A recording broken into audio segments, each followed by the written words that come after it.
থেকে মহল্লায় sound box mic set বাজানো নিষেধ।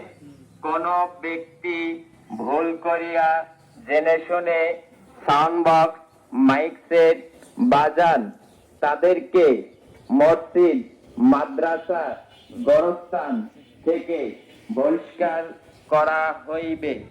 আদেশ ক্রমে মাঝগ্রাম বড় মসজিদের কমিটি বিন্দু।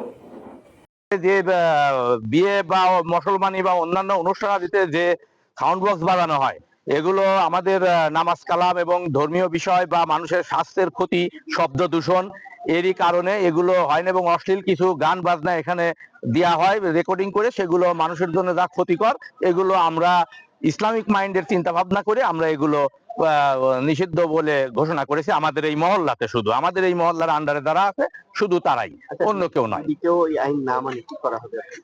আইন তো মানা উচিত, যেহেতু যদি মুসলমান যদি হয়ে থাকে আইন মানা উচিত, আর যদি নাই মানে আমরা তখন আইনের আশ্রয় নিব। যেহেতু এই আপনারা তো একটা সিদ্ধান্ত নিয়েছেন, সেটা কি সিদ্ধান্ত? আমরা সিদ্ধান্ত নিয়েছি, সেটা হচ্ছে যে আমাদের এখানে যদি আবার বসা হবে, কেউ যদি আইন যখন না মানে তখন আমাদের এই মহল্লাবাসী আবার বসবে, তখন আবার সিদ্ধান্ত নেবে যে কি করতে হবে। আমার নাম মোহাম্মদ শাহজাহান আলী, সাবেক মেম্বার, এই মাঝগ্রাম 6 নম্বর ওয়ার্ড। আমাদের বড় মাঝগ্রাম জামে মসজিদে গত ঈদুল ফিতরের সম্ভবত 3 দিন পরে আমাদের মসজিদ সংলগ্ন এক বাড়িতে তারা একটা সুন্নতি খাতনা অনুষ্ঠানে তারা বিকট আওয়াজে বক্স বাজায় আয়োজন করে।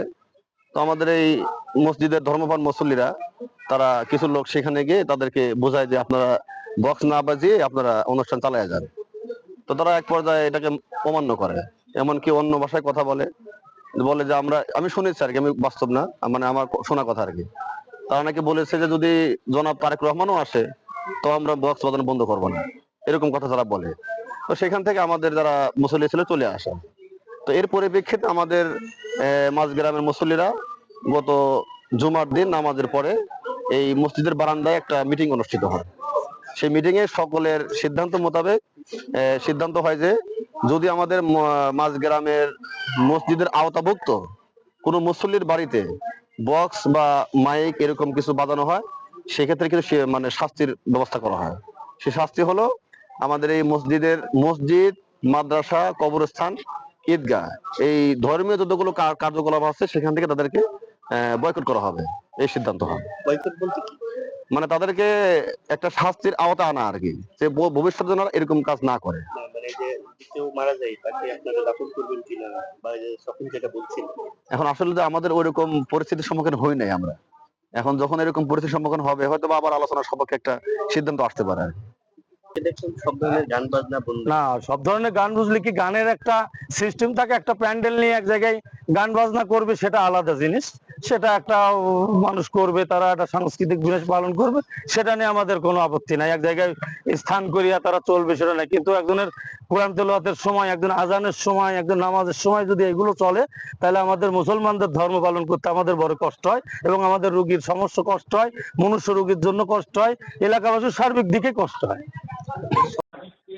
এটা ওই যে সংশ্লিষ্ট ইউনোকে বলা হয়েছে, ইউনো খোঁজ নিয়ে ওটা বাড়িতে করেছে আর কি। ওই মসজিদ কমিটি মূলত এই কাজটা করেছে, মসজিদ কমিটি এই ধরনের কাজ করতে পারে না।